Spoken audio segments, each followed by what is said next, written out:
Shri Raja Ram inter college Tariyari online कक्षा में बच्चों आप लोगों का स्वागत हो। कक्षा 10 गणित हम इसमें आप लोगों को बता रहे हैं प्रश्नावली 3.4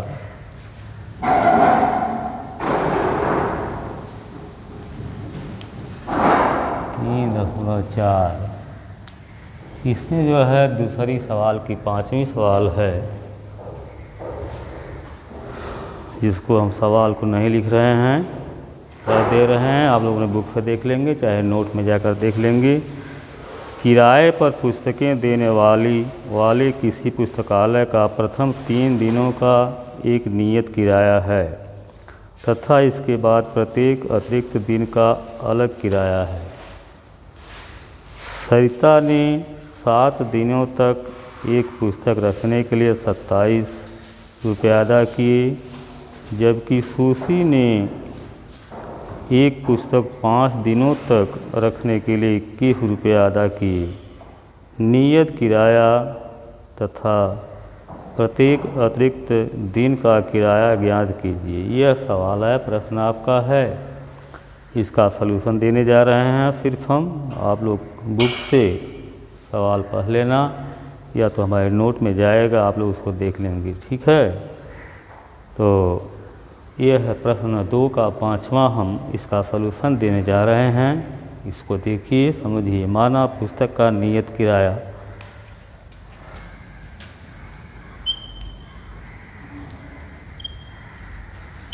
प्रश्न नंबर 2 का 5वां, इसका है सलूशन हल।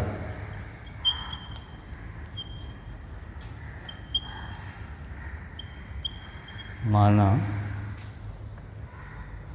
पुस्तकालय का नियत किराया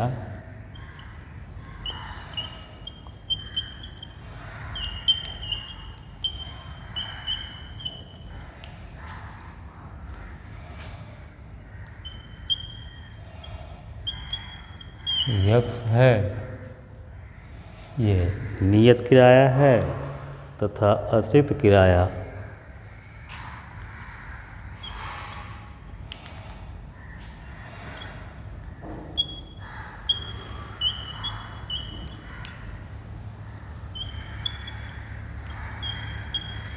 वाई है, ठीक है।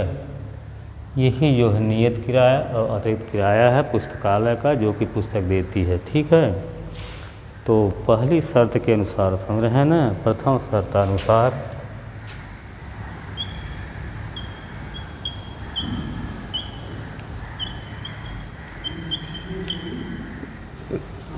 तो नियत किराया उसका x है, अतिरिक्त किराया y है। लेकिन सवाल में ज़रा फिर से देख लेंगे। पुस्तकालय का प्रथम 3 दिनों का एक नियत किराया है, किराया 3 दिनों का नियत है।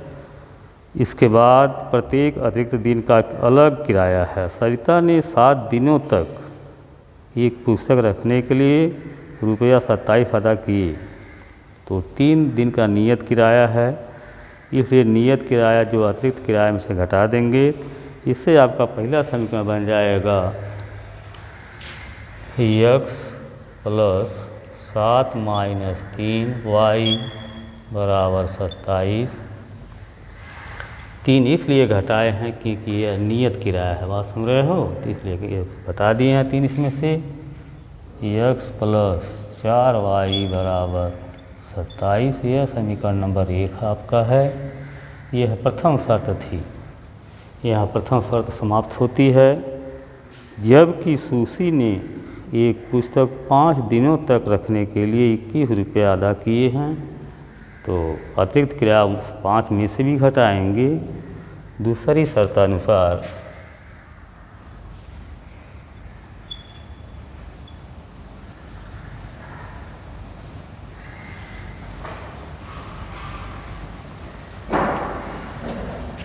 x प्लस 5 माइनस 3, ये नियत किराया इसलिए घटा रहे हैं, बराबर 21। x प्लस 2y बराबर 21, ये है दूसरा समीकरण आपका है। ठीक है, तो प्रथम समीकरण जो है x + 4y आया और दूसरा है x + 2y = 21। इसी को हल करना है, और हल करना है विलोपन विधि से। कौन सी विधि है? विलोपन विधि।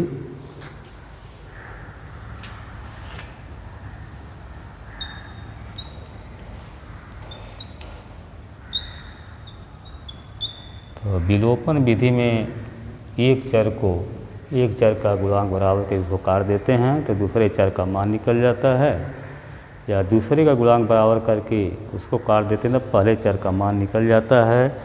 तो प्रथम समीकरण आपका है x + 4y = 27, दूसरा है x + 2y = 21। ठीक है, अब यह पहला समीकरण है, यह दूसरा है। इसमें देखो x बराबर है, इसलिए घटाने पर घटा देंगे, minus minus minus, x cancel हो जाएगा। और 4 में ये देखो 4y है, यहाँ -2y है, तो 2y बराबर ये घटा दीजिए, आपका हो गया 6। फिर y बराबर 6/2, तो y बराबर हो गया आपका 3, 2 1 2 2 3 6। तो y क्या माने हैं? y माने अतिरिक्त किराया, इसलिए अतिरिक्त किराया आपका कितना हो गया? 3 रुपया हो गया। यही y का मान समीकरण 1 या 2 चाहे जिसमें रखेंगे, x का मान निकल जाएगा। x क्या है? वह नियत किराया है। तो y बराबर 3 समीकरण 1 में रखने पर, समीकरण आप लोग एक देख रहे हैं यह है, तो इसी y के स्थान में क्या लिखेंगे? 3 लिखेंगे।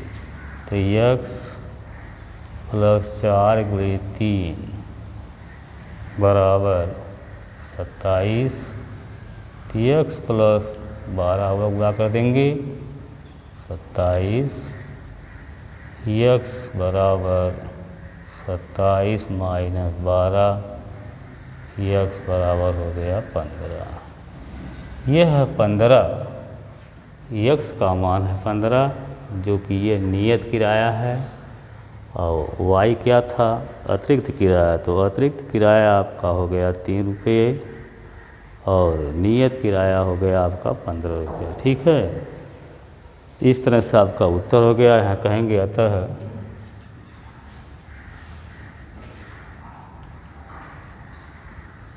नियत किराया रुपया 15 और अतिरिक्त किराया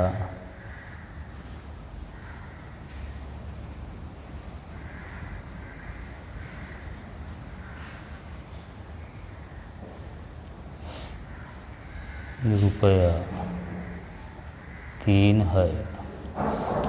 यह सवाल थी, सवाल प्रश्न नंबर 2 का पाँचवा का सॉल्यूशन सिर्फ दिए हैं, प्रश्न लिखे हैं।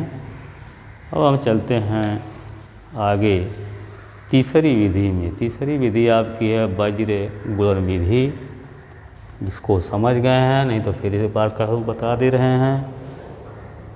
चूँकि सवाल आप लोग पढ़ेंगे, सॉल्यूशन हम दिए हैं। माना पुस्तकालय का नियत किराया x तथा अतिरिक्त किराया y है, तो उसमें नियत किराया अतिरिक्त किराया अलग अलग है। प्रथम शर्त में कहा गया है कि वह जो 3 दिन वह किराया क्या नियत है, इसलिए यहाँ देखो 7 दिन से 3 दिन घटाए हैं। तो x + in bracket 7 - 3 × y = 27, bracket तोड़ देंगे, घटा देंगे, 4 7 में से 3 गया 4, तो x + 4y = 27। यह है प्रथम समीकरण है। फिर दूसरी शर्त में जाएंगे तो वह जो है सूची कई दिन रख रही है? 5 दिन रख रही है, पुस्तक को 5 दिन रख रही है। तो x + 5 - 3y = 21, घटा देंगे। x प्लस 2y बराबर 21, ये दूसरा समीकरण। इससे जो है दोनों समीकरण बन गया। समीकरण बनाने के बाद हमको विलोपन विधि का प्रयोग करना इसमें। तो विलोपन विधि यहाँ लिखे हैं। विलोपन विधि में क्या होता है, इसमें एक पद को विलुप्त किया जाता है तो दूसरे पद का मान निकल जाता है, जैसा कि आप लोग यहाँ देख रहे हैं। x का गुणांक बराबर, इसलिए सिर्फ क्या करेंगे, घटा देंगे, चिन्ह चेंज कर देंगे। तो प्लस माइनस कर दिए, प्लस था माइनस है, यहाँ भी प्लस है माइनस हो गया, x कट गया तो बचा क्या, 4y में से माइनस, यहाँ नीचे वाला चिन्ह को देखा जाता है, नीचे माइनस 4, 4 में से अगर 2 निकालेंगे 2y आ जाएगा। इधर 7 27 27 में से ये निकालेंगे तो आके आपका 6। तो 2y बराबर 6, y बराबर 6/2, मतलब y बराबर 3। 3 रुपया ये है जो है अतिरिक्त किराया है। फिर जब अतिरिक्त किराया आपको मालूम हो गया, निकल गया, तो ये हम मान उठा करके ले जाके समीकरण 1 या 2 में रख देंगे तो नियत किराया आपको ज्ञात हो जाएगा, जैसा कि यहाँ दिखाए हैं। y बराबर 3 समीकरण 1 में रखने पर, तो जहाँ y है समीकरण 1 में वहीं 3 लिखेंगे। देखो यहाँ y है, समीकरण 1 यहाँ भी लिखे हैं। तो x प्लस 4/3 ये y का मान है, 3 y का मान है जो कि निकाल चुके हैं। तो x प्लस 12 गुणा कर दिए, 4 3 12, 27 से 75 कर दिए हैं, 27 माइनस 12 15, ये है नियत किराया। ठीक है, आप लोग समझ गए होंगे। अब हम चलते हैं इस 2 चर वाले रैखिक समीकरण युग में वज्र गुणनखंड अंतिम विधि में जा रहे हैं।